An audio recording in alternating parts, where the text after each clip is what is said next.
Ladies and gentlemen, welcome back to the Upshift podcast. The podcast that is, of course, all about Formula Racing. How's everyone doing today? On this Monday afternoon, for me, at least. I'm sorry for the lateness of this episode, to be honest. I was a bit too lazy on the upload, and I really should have done it yesterday when it was actually race day, but here we are, Monday night, actually. It's actually, what am I saying? It's nighttime.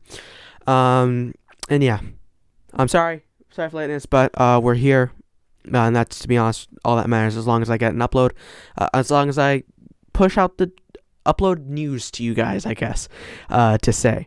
I keep looking over there. This is actually the second time I'm recording this, because my audio for some reason just stopped. So I have to keep looking over just to make sure.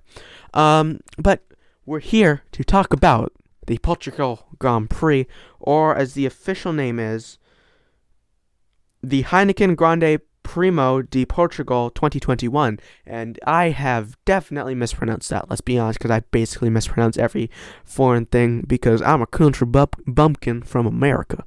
So I don't pronounce things exactly correctly, because everything's kind of foreign to me. So let's just get straight into it and ignore that weird accent. That wasn't really anything. But let's talk about the Grand Prix. Opening few laps. Nothing really happened. Lando Norris had a pretty good start. He got ahead of Sergio.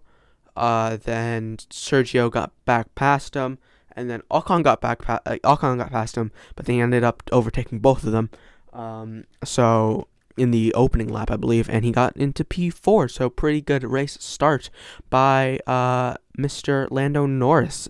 Kimi, though, if you know me personally, I don't really say it on the podcast, but I love Kimi. I love Kimi so much. He's definitely one of my favorite drivers. And I was so sad to see him limping across the line with his front wing broken. And props to Kimi, really, truly props to Kimi, because not really many drivers, when they have an incident like that, they say, they put their hand up and say, yep, that's my bad. Kimi did that. Great job, Kimi. Good job on you. That's something I don't really see all that often. And good job. So, and the opening, I believe, lap 8, around there, Verstappen, pretty decent move around the outside in T1 against Sir Lewis Hamilton. Sorry for a couple episodes I didn't say Sir Lewis Hamilton. People got a bit offended. So I'm saying Sir Lewis Hamilton. He got around Sir Lewis Hamilton in T1. Decent move, and stayed there for a while. Daniel Riccardo had a pretty decent start. I think he got up 2 places in the opening lap. But the Kimi incident slowed his progress a bit, because that ended up calling out the safety car. So pretty decent start from everyone. It was let's be honest, it was the most boring race out of the 3 races so far. It wasn't the most boring race I've ever watched in my life. Because that's a special spot for me, for Spain last year. That was the single most boring race I've ever watched in my entire life. But yeah, we're going back to Catalonia this week, actually, and it's unbelievable. But Valtteri Bottas had a 6 out of 10 race, by the way, I will say. I think he had a pretty decent race. I was saying that before, when I was recording this before, I think he had a decent race because he did kind of what he had to do, because he didn't fully need to win. Lewis definitely needed to win, and he kind of slowed Max down a bit. He did kind of move Verstappen backward, ended up him ended up making him ultimately lose time to Sir Lewis, and that basically cost him the win. So he basically did what he needed to do, but he did lose 2 positions. But I definitely think he actually would have gotten into P2 if he didn't have that engine malfunction, where his engine basically cut out a part of the engine and make him lose a ton of power, and then he lost like 4 seconds, and then he got it all back, and then climbed right back on the back of Max Verstappen, and then he ended up getting the fastest lap at the last lap because Verstappen. Actually, I'll get into that later. George Russell. Bad start from him. He did not have a good race. He was not happy with the Williams. He said it was absolutely undrivable when he got into the turbulent, dirty air of the other cars. He is like, it was undrivable. It was understeery. It had so many vibrations, and he could not drive it. And he got P16, I believe. If I pull up the results. Yeah, he got P16. He started in P11, which is his best qualifying ever in a Williams. I believe, it's his best qualifying ever in a Williams. So good job, George Russell. He had a very, very good race. Very good qualifying. But unfortunately, he could not turn it into a points finish. I really thought he would turn it into a points finish because his Williams definitely looked like it had the pace on Saturday. But it's racing. Everything factors in. Qualifying is basically the ultimate conditions. Basically, you're alone. It's not a race situation, and you just drive as fast as you possibly can. But in the race, you have to think about fuel. Think about tires, think about engine temperature, etc., etc. So, unfortunately, he couldn't turn it into a points finish, but whatever. It's perfectly fine for him. He'll definitely bounce back, and I definitely think that he will score points. And I think Nicholas Latifi will also score points. As we go down the list, actually, I'm going to start reading the finishing results for you.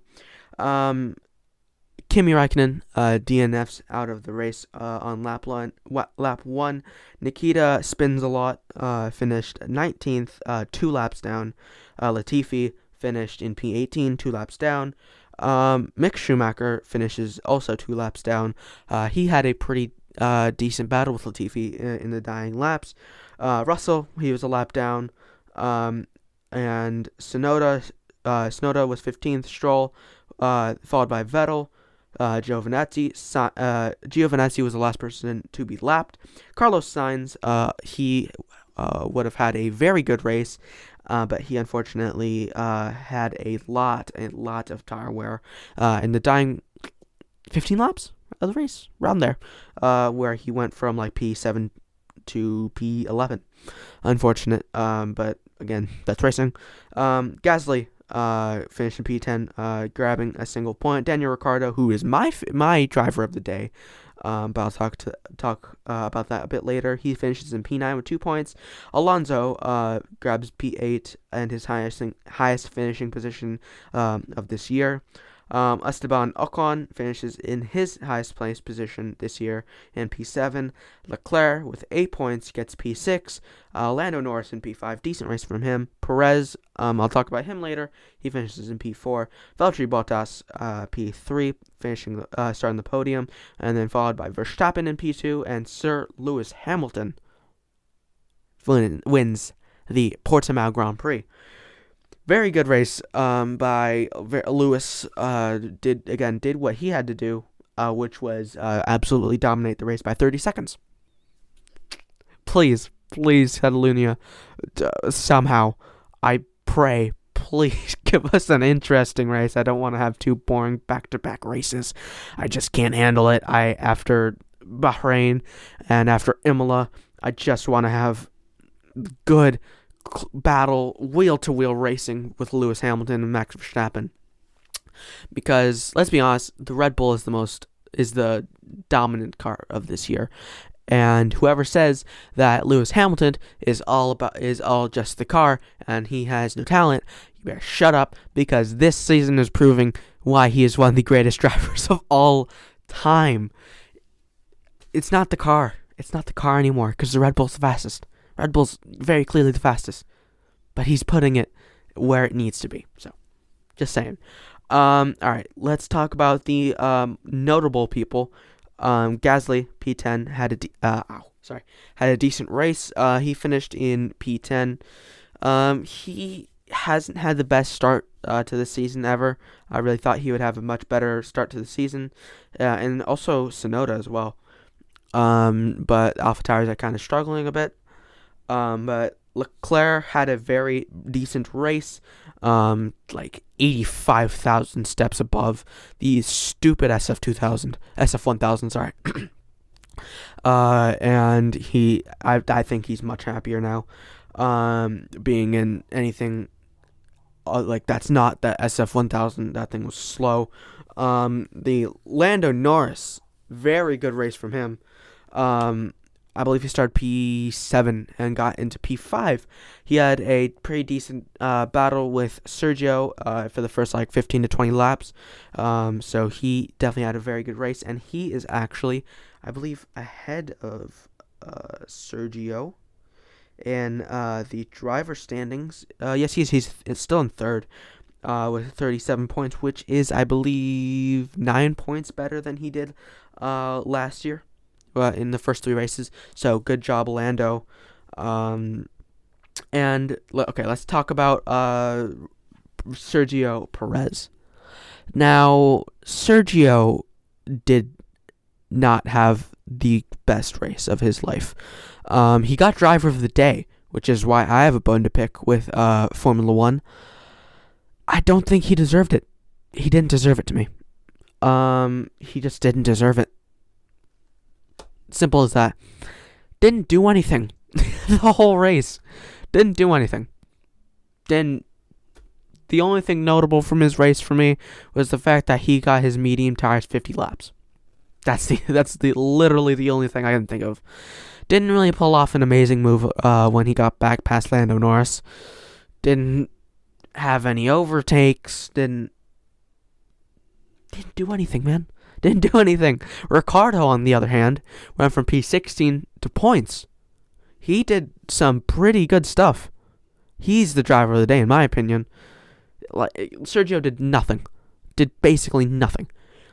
If he possibly held up Lewis, defended his position a bit more, and held up Lewis when he didn't stop, and he got ahead of Lewis, because Lewis pitted way before him, so he was up ahead of him. And if he held him up a bit, maybe, and helped Verstappen, maybe then, possibly, but I still don't think he could possibly be warranted a driver of the day. But no, not at all. I saw a lot of people were like, why is Sergio win? I voted Riccardo. Why is Sergio win? I voted Lando. Why did Sergio win? I voted X racer, Y racer, what, blah, blah, blah. Because Sergio, something was a bit weird to me for that. Because, again, Sergio did nothing. He did nothing. Nada. Not a thing. He got overtaken by a McLaren in the opening 20 laps and stayed behind him for 20 laps. And, oh, by the way, can I just say something? Sorry. If that was Albon, he would have been ripped to shreds. Let's all be honest. All be honest with each other. If that was Albon, he would have been ripped to shreds for that. Because, again, it's kind of double standards for Formula One. Let's be honest. So, just saying. Just to put it out there, because it's the honest truth. Because if that was Albon, he would have been ripped to shreds, and people would be calling for his head. Just saying. If people are going to say, no, if it was Albon, I would have praised him, No, you wouldn't have. Let's be honest. If that was Albon, people would be so angry for some reason, but whatever. It's just a bit frustrating. Riccardo had very good overtakes, and he he had a very good, I forgot exactly who it was on, but he had a pretty good overtake going around the outside into T5, I believe. But again, I think that Daniel Ricciardo definitely should have been driver of the day.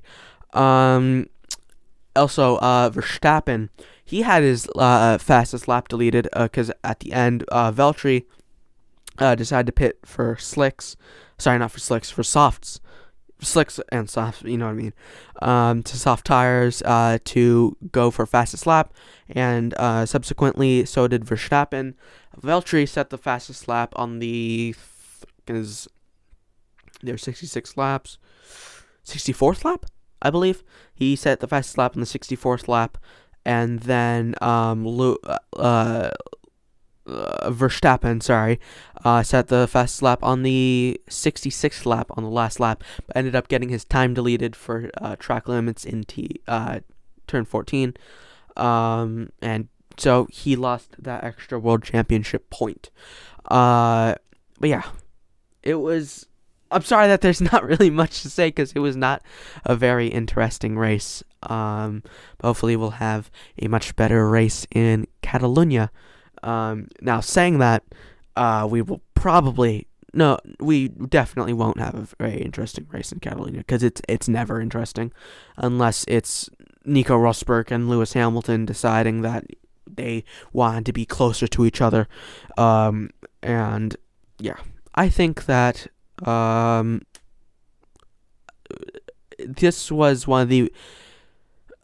I think this will be considered one of the more boring races of the season, but I definitely think there will be a more boring race during the season. Oh, and by the way, Mazepin did his thing by blocking Sergio Perez. What was he thinking? No one knows. I think that guy has Dr. Seuss just in his brain. I don't think he has a brain. I think it's just a Dr. Seuss book called Blocky Blocky, where he has to block everyone and or spin every single freaking session of his entire F1 career. I'm so angry the fact that he's even in F1. Why? Why is he in F1? Why is he in F1? Why is he there? I hate it. And for all the people using the hashtag a chance for Mazepin, don't, because he sucks and he is blocked and he is a danger to F1. A lot of people, public figures on Twitter, have said that Mazepin's a threat to other drivers, to driver safety. He's not a safe driver. He keeps spinning and blocking people. He blocked Antonio Giovinazzi in Imola and nearly crashed him out in qualifying, or FP3 or something like that. And he basically just did it here in Portimao, and I'm pretty sure he did the exact same thing in Bahrain. He's a danger to the driver's safety. He's not safe. He's not a good driver. He's just going to keep spinning and keep crashing and keep threatening the drivers. He is not good. He doesn't deserve to be in F1. I'm sorry. That's the honest truth. If you think that's too harsh, don't care, because that's the honest truth. I'm sorry, but that's the truth. He can't be in here. I don't think, unless his dad, which is rumored to be buying Haas, it's just sad that he's there. And I'll be honest, I don't think he's leaving anytime soon, unfortunately, because with how much money that he dumps into Haas, I don't see him leaving anytime soon, which is very sad to me. Because there are way more talented people like Callum Ilott who proved that he deserved a seat this week in FP1, where he was driving for Alpha, and he was only half a second off of Kimi or something like that, something pretty decent. And yeah, it's very sad that he's still in F1, but what can we do? He's not leaving anytime soon. And with that sad, sorrowing fact, it's time to end. Thank you guys so much for watching. I'll see you all next week for the Spanish Grand Prix. Do hope you guys enjoyed this episode, and of course, please like and subscribe. Thank you all so much for watching, and I'll see you all later. Bye bye.